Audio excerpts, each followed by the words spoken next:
अच्छा सर, अब कुछ एडिशनल कॉन्सेप्ट्स की बात कर लेते हैं जो आपको पता होनी चाहिए before you do pass papers. Sir, one of the concept is कि हमने ऑलरेडी सीखा हुआ है कि भाई आप सी यू जी एस निकाल कर उसके बाद सेलिंग प्राइस कैसे निकालते हैं, यानी सेल्स कैसे निकालते हैं, ऐसा ही है। बट आपने ये नहीं सीखा हुआ कि अगर मार्कअप की परसेंटेज या सेलिंग प्राइस पिछले साल कुछ और हो और इस साल चेंज हो जाए तो उसको कैसे केटर करना है, कैसे अकाउंट फॉर करना है, तो पहले ये भी सीख लेते हैं। Quite easy. बट आपको एक मैपिंग दे रहा हूँ जिसको आप अपने भेजे में रख के कंट्रोल कर सकते हैं। सही जी, बहुत फोकस होकर देखिएगा। मैंने ये कहा कि सर इस सवाल के अंदर आप देखें जो इलस्ट्रेशन में बना के लाया हूं उसमें कैंटीन का आपको इन्वेंट्री दी हुई है और कैंटीन के क्रेडिटर्स गिवन है। सही है जी। और लिख के देता है नीचे आपको कि एनपीओ की पॉलिसी है कि वो 20% मार्कअप चार्ज कर रही थी लास्ट ईयर तक। But in current year NPO ने क्या किया, अपनी प्राइसेस को इंक्रीज कर लिया है 10% से। कितने परसेंट से? 10% से। तो आए फोकस होकर देखिएगा, सुनिएगा मेरी बात। मैंने कहा कि सर लेट से अगर मैं यहां पे एक वर्किंग बनाऊं आप लोगों के लिए जिसमें मैं ये कहूं सर ये है ओल्ड रेशियो। अभी आपको समझ आएगी बात। सर ओल्ड रेशियो का मतलब है, मैं बात कर रहा हूं 2020 की। सही जी, 2020 की बात कर रहा हूं मैं। सर 2020 में अगर मैं कहूं कि selling price cost and profit, अगर मैं कहूं तो जो मार्कअप चार्ज हो रहा था वो कितना हो रहा था? 20% का। ऐसा ही है। सर मेरे पास कॉस्ट 100 होती है जब भी whenever we talk about markup, और मैंने कहा सर सेलिंग प्राइस कितनी रही होगी इन दोनों का सम, यानी कॉस्ट प्लस प्रॉफिट। तो सर मैंने कहा, ये माशाल्लाह हमारा जो कीबोर्ड है वो हैंग हो रहा है। चलिए जी, ये रहा। ये आ गया सर हमारे पास 120 की सेलिंग प्राइस थी। ये कहानी थी लास्ट ईयर। पर अब वो कह रहा है कि भाई इस साल हुआ ये है कि हमने अपनी प्राइसेस को 10% से इंक्रीज किया बट हमारी कॉस्ट सेम है। तो क्या मैं कह सकता हूँ 10% से इंक्रीज करने का हरगिज ये मतलब नहीं है कि 120 को 130 कर दिया है। एग्जिस्टिंग प्राइस में 10% का इजाफा है। तो क्या मैं कह सकता हूँ कि मैं इसको 1.1 से मल्टीप्लाई करूँ तो मेरी इंक्रीज प्राइस आ जाएगी? सर मैंने कहा मैं इसको अगर 1.1 से मल्टीप्लाई करूं तो इस साल का जो न्यू रेशो है, इस साल का बच्चों जो न्यू रेशो है वही आ जाएगा हमारे पास। तो सर मैंने कहा सेलिंग प्राइस, कॉस्ट और ये प्रॉफिट। अच्छा भाई, अब profit will not be the same क्योंकि जब सेलिंग प्राइस इंक्रीज करोगे तो प्रॉफिट रेशियो क्या हो जाएगा? यानी ज्यादा हो जाएगा। अब मैं कर रहा हूँ ये 100 और सर आप ये बैलेंसिंग फिगर निकाल लें। ये आपके पास आ गया रिवाइज प्रॉफिट। लॉजिकल सी बात है यार, लॉजिकल सी बात है। If I increase my prices तो मेरा जो मार्कअप है या मार्जिन है वो क्या हो जाएंगे सर? इंक्रीज हो जाएंगे। तो ये तो मार्कअप का केस था। तो उसने क्या कहा कि भाई करंट ईयर में एनपीओ ने अपने प्राइसेस को इंक्रीज कर दिया तो मेरा रेशियो ओल्ड रहेगा या न्यू हो जाएगा? सर ये न्यू हो जाएगा, तो उसको यहाँ पे लिख देता हूँ मैं सर। ये न्यू रेशियो है और ये रेशियो है 2021 के लिए। I hope this is clear sir. अब हम थोड़ी सी सर और मेहनत करके एक यहाँ पे दो अकाउंट बना लेते हैं। और सर मैं यहाँ से अकाउंट उठा लेता हूँ क्योंकि ऑलरेडी हमने यहाँ पे थोड़ी सी मेहनत की हुई है। तो सर अगर मैं यहाँ पे ले आऊँ इसको तो ये आ गई हिसाब किताब। यहाँ पे मैंने कहा सर ये इन्वेंट्री का अकाउंट है। अच्छा भाई, ओपनिंग इन्वेंट्री कितनी आ रही है सर? हमारी ओपनिंग इन्वेंट्री आ रही है ये। सर हमारी क्लोजिंग इन्वेंट्री आ रही है सर ये वाली। मैंने कहा सर ये मुझे पता है कि यहाँ पर मुझे चाहिए परचेजेस, यहाँ पे मुझे चाहिए परचेजेस। सर मैं गया और एक और अकाउंट बनाना पड़ेगा मुझे। मैंने कहा सर मैं यहाँ पर इसको डिलीट करके यहाँ पे मैंने कैंटीन के क्रेडिटर्स का अकाउंट बनाना। ये याद रखिएगा ये बैलेंस शीट में जाएगा। जब आप बना रहे होंगे बैलेंस शीट, क्लोजिंग बैलेंसेस पे नजर मतलब टिकाए रखनी है। और मैंने कहा सर ये ओपनिंग और ये क्लोजिंग। अच्छा भाई, मैंने कहा सर ये क्लोजिंग आ रहा है 210 और ये ओपनिंग आ रहा है सर आपके पास 150। ऐसा ही है, 210 150। ये कहानी हो गई इस हद तक की। अच्छा भाई, अगर मैं आपको लिख के दूं कि पेमेंट टू क्रेडिटर्स, यहीं पे लिख लेते हैं ऊपर। सर आपकी पेमेंट टू क्रेडिटर्स जो आ रही है सर, वो कितनी आ रही है वो भी देख लेते हैं। Sir payment to creditors rupees assume कर लेते हैं 560। मैं यहाँ पर आया, मैंने कहा सर इसकी एंट्री क्या बनी होगी, सर इसकी एंट्री ये बनी होगी, यहाँ पे बना लेते हैं ताकि उसकी ट्रैकिंग भी आपके पास रहे। ये दो उठा लेते हैं। मैंने कहा सर मैं यहाँ पे एक एंट्री बना देता हूँ आप लोगों के लिए। सर यहाँ से कैश क्रेडिट हो गया होगा, सही कैश हो गया होगा, जानिए आपके पास क्रेडिट और कैंटीन के क्रेडिटर्स डेबिट। वही जो हमने सीखा हुआ है, वही जो हमने सीखा हुआ है। आपको अकाउंटिंग के कोर बेसिक्स आने चाहिए। मैं हर उस बच्चे को साथ लेके चल रहा हूँ जिसकी अकाउंटिंग या बेसिक्स वीक है। मैंने कहा सर पेमेंट टू क्रेडिटर्स कितनी है, यहाँ पे लिखूंगा तो खुद ब खुद लिंक लग जाएगा। सर मैंने कहा पेमेंट टू क्रेडिटर्स आपने ऊपर लिखी हुई है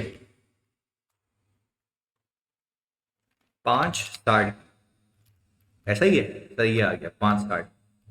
अब मुझे एक बात बताएं, इस एंट्री का इम्पैक्ट क्या है। सर इस एंट्री का इम्पैक्ट ये है कि आप क्योंकि रिसीट एंड पेमेंट भी बना रहे हैं, खुद से बना रहे हैं, तो कैंटीन क्रेडिटर्स की पेमेंट जो है पेमेंट टू क्रेडिटर्स कितनी आ रही है सर, 560। अब याद रखिएगा ये कैश क्रेडिट हो गया, फिर बता रहा हूँ ये 560 is not a closing cash, this is a transaction for the year. और इस ट्रांजैक्शन से लायबिलिटीज क्या हुई है, मेरी कम हुई है। ये लायबिलिटी के अकाउंट में मूवमेंट आ गई इसकी, ऐसा ही है। फिर मैंने कहा सर परचेजेस कितनी हुई होंगी, सर परचेजेस हुई होंगी this plus this minus this. Sir 620 की परचेजेस हुई होंगी, इसकी एंट्री क्या बनी होगी, इन्वेंट्री डेबिट और अकाउंट्स पेबल क्रेडिट। देखिए इसकी मूवमेंट यही आ गई, इन्वेंट्री डेबिट, यदि इन्वेंट्री डेबिट और अकाउंट्स पेबल क्रेडिट ये आ गई।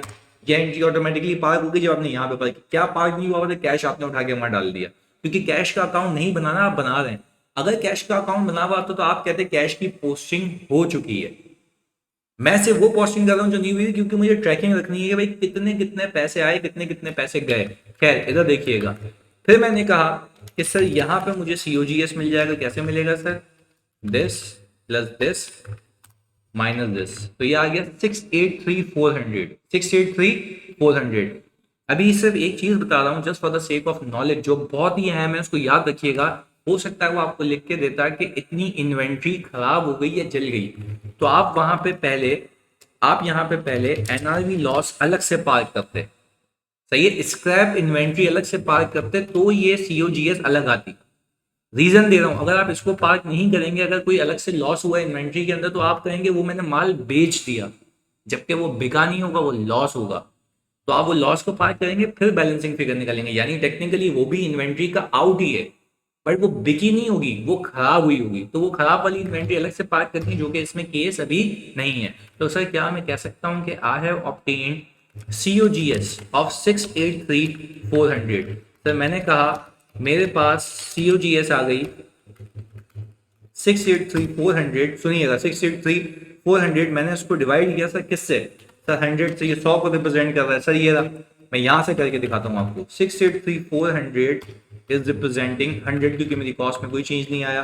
बस sir if I talk about कि भाई मैं अगर सेल्स निकालना चाह रहा हूं, तो इस साल जो सेल्स हुई होगी, जानी, तो क्या मैं कह सकता हूं कि this is representing 100 and I want to arrive at selling price, जो कि मेरी इंक्लूसिव ऑफ प्रॉफिट है। सर आपने इसको इससे क्यों नहीं मल्टीप्लाई किया 120 से, भाई ये लास्ट ईयर का हिसाब किताब है, इस साल प्राइसेस इंक्रीज हो चुकी हैं। तो आपने कहा कि सर मैं यहाँ से इसको माइनस करूंगा, मैं यहाँ से अगर इसको माइनस करूंगा, तो सर मेरे पास आ जाएगा कुल मिला के profit.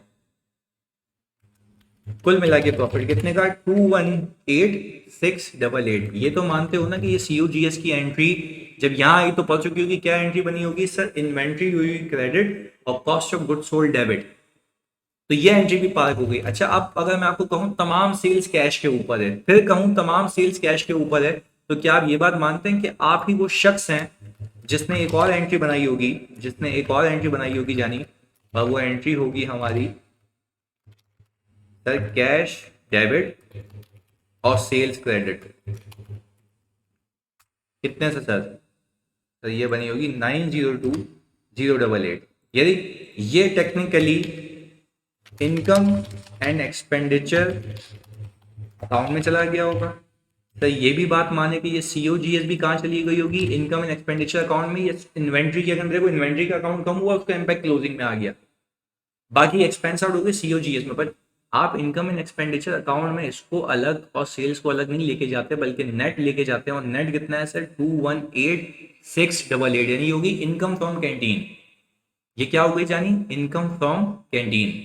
I hope this is clear. आपको बिल्कुल क्लैरिटी से ये बात पता होनी चाहिए। और सर मैं यहाँ पे ऊपर गया और मैंने कहा sir proceeds from canteen,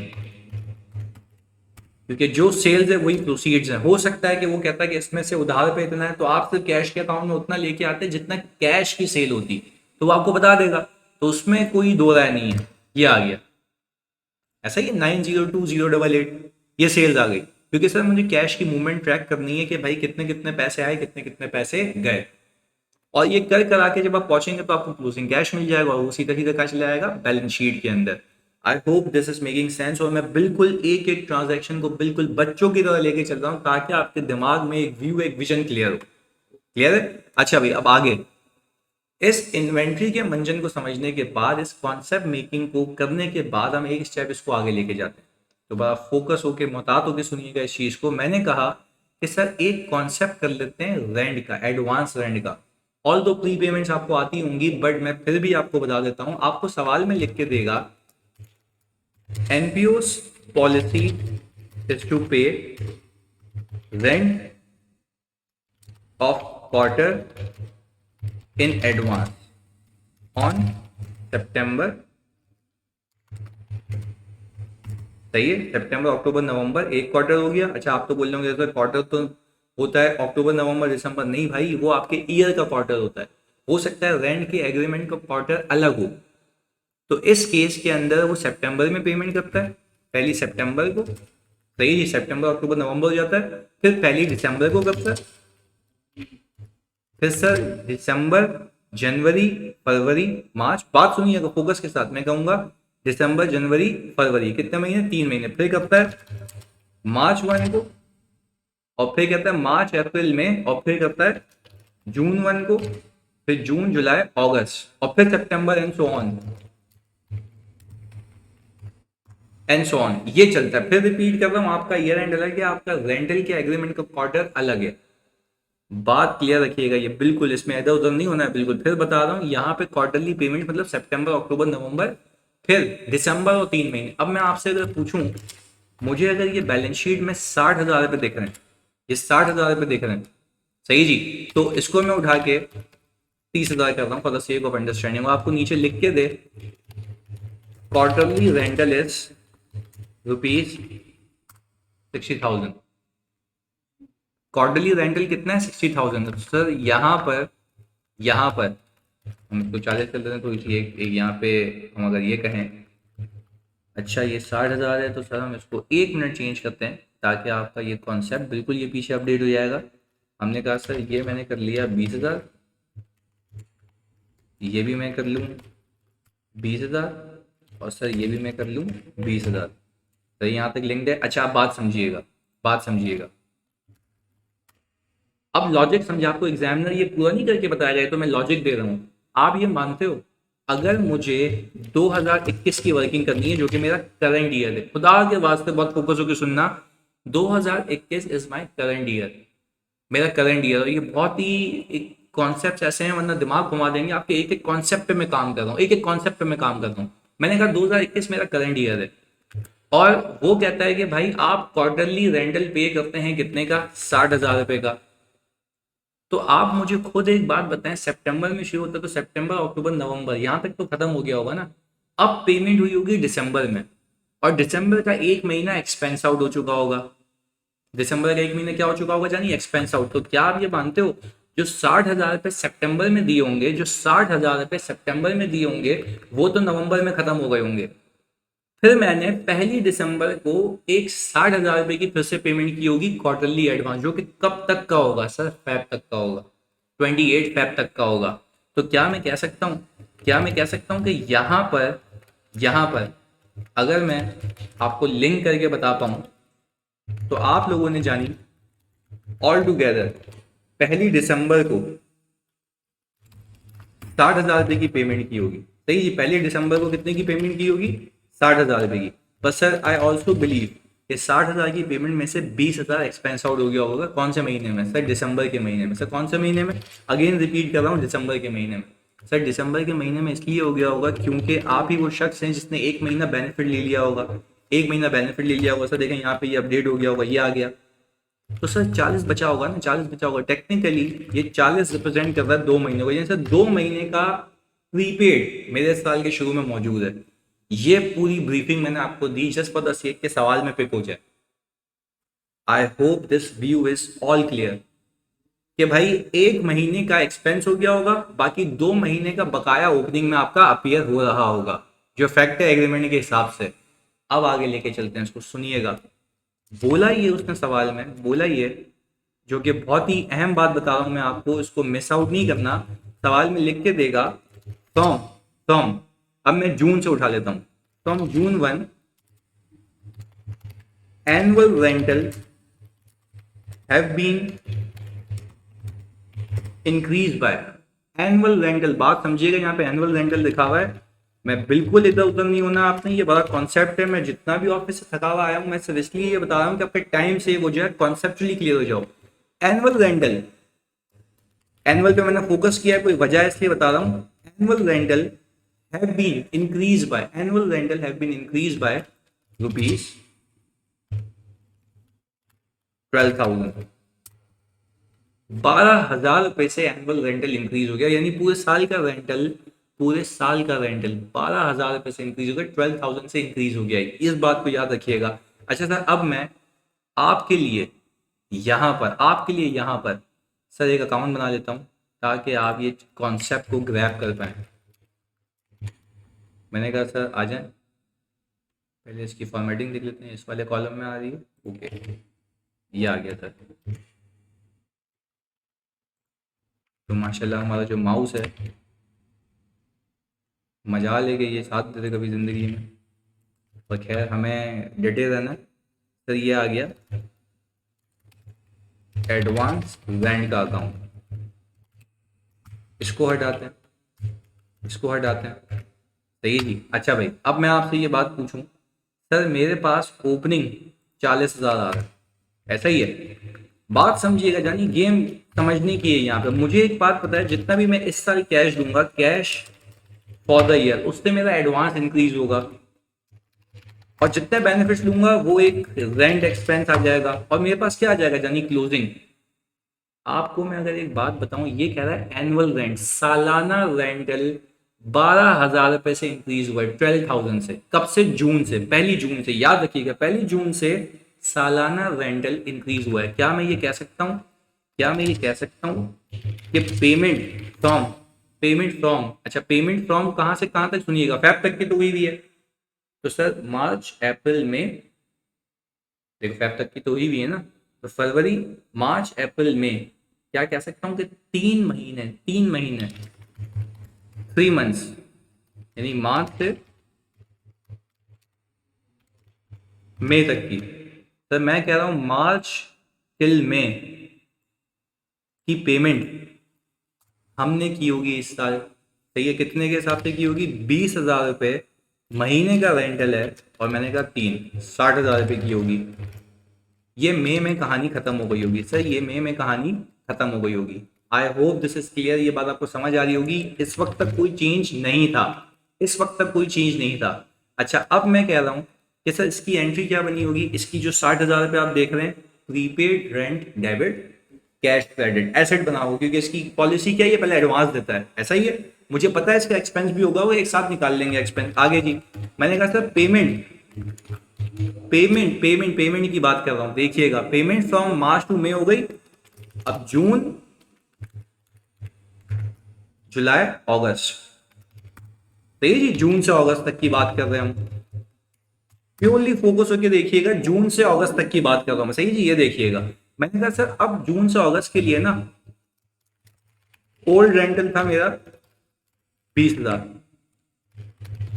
old rental से कितना है 20,000, आपके सामने आंखों के सामने, इस पे इधर उधर नहीं होना, बहुत फोकस होकर देखना है। मैंने कहा सर इंक्रीज इन रेंटल, भाई इंक्रीज इन रेंटल ऐसा है कि अगर 12,000 पे सालाना एनुअल रेंट इंक्रीज हुआ है, वो कह रहा है कि पूरे साल का रेंटल जो भी मैं पे किया करता था वो इंक्रीज हो चुका है 12,000 रुपए से। तो मैं ये कह रहा हूं कि महीने का तो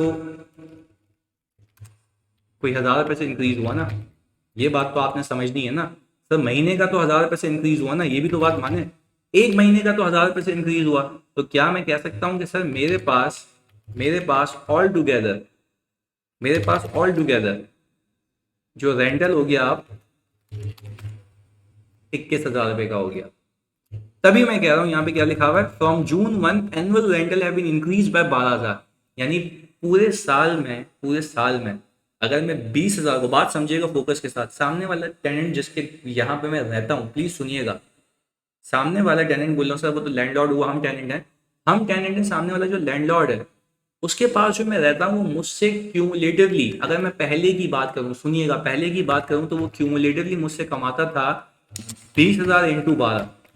सही है, ये कमाता था मुझसे, तब वो मुझसे कमाता था 20,000 इंटू 12।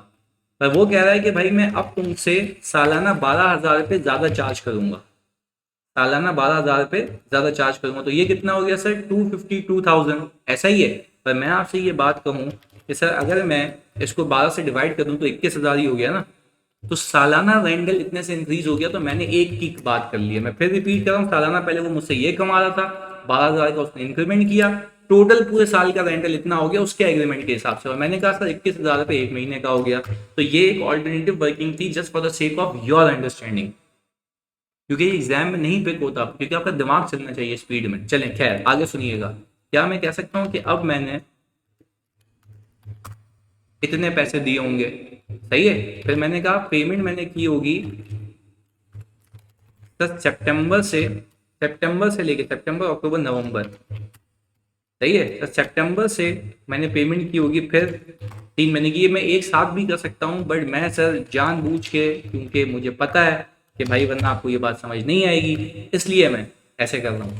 और सर इसी साल में मैंने पेमेंट की होगी सर दिसंबर से फैब तक की। फैब कौन सा, अगले साल का 2022, मैं हूँ 21 में। तो आप मुझे एक बात बताएं, मैंने इसको मल्टीप्लाई किया 3 से, पर अगर मैं एक्सपेंस निकालना चाहता हूँ, ओपनिंग ये था, ये सारी पेमेंट्स की इस साल, तो क्या मैं कह सकता हूँ कि सिर्फ मैं एक काम ये करूँ कि प्रीपेड कितना बचना चाहिए। तो मैं बताऊँ 21,000 इंटू 2, तो मैं यहाँ पे लिख भी देता हूँ 21,000 इंटू 2 का प्रीपेड बचना चाहिए। लॉजिकल सी बात है, ये आखिरी पेमेंट में से, इसको यूं भी कर सकते हो, आखिरी payment divided by 3 multiply by 2, क्योंकि इसमें से एक ही जो महीना है मेरा एक्सपेंस में जाएगा। तो क्या मैं कह सकता हूँ कि ओपनिंग इतना है, जितने पैसे दिए और इतना बचना चाहिए, तो बाकी सब क्या हो जाएगा सर, मेरा एक्सपेंस हो जाएगा। आप चाहें तो ख्वारी करके एक्सपेंस अलग अलग भी निकाल सकते हैं, इसको अलग, आपको पता है ये एक्सपेंस होगा, ये भी एक्सपेंस होगा, ये भी एक्सपेंस होगा, ये भी एक्सपेंस होगा, और इसमें से सिर्फ एक महीना एक्सपेंस होगा, तो सर यही बचेगा ना। तो मैंने भी तो यही कहा कि आप बैलेंसिंग फिगर निकाल लें तो आपका काम वैसे ही हो जाएगा। क्या मैं कह सकता हूँ कि sir this will be parked into my income and expenditure account, ऐसा ही है। पर सर एक बात बताऊं आपको मजे की, आप जब यहाँ पर एक अकाउंट बना रहे थे रिसीट एंड पेमेंट का, तो पेमेंट फॉर रेंट, क्योंकि आपने इस साल पे किया होगा ना, वो ये रहा, वो आपका प्रीपेड इंक्रीज हुआ होगा। फिर कह रहा हूँ ये ट्रांजैक्शन फॉर द ईयर है, कुल मिला के मैंने रेंट की मद में 249,000 पे किए, ये रहे 249,000 इन सबका सम, जिसमें से इतना एक्सपेंस में चला गया, इनकम एंड एक्सपेंडिचर में इतना बच गया, ये बैलेंस शीट में चला जाएगा। I hope this concept is clear sir. अब हम प्योरली रेडी हैं for the purpose of past paper, and hope आपको ये बिल्कुल कॉन्सेप्टली क्लियर होगा। मिलते हैं सर सुबह की क्लास में, अल्लाह हाफिज़।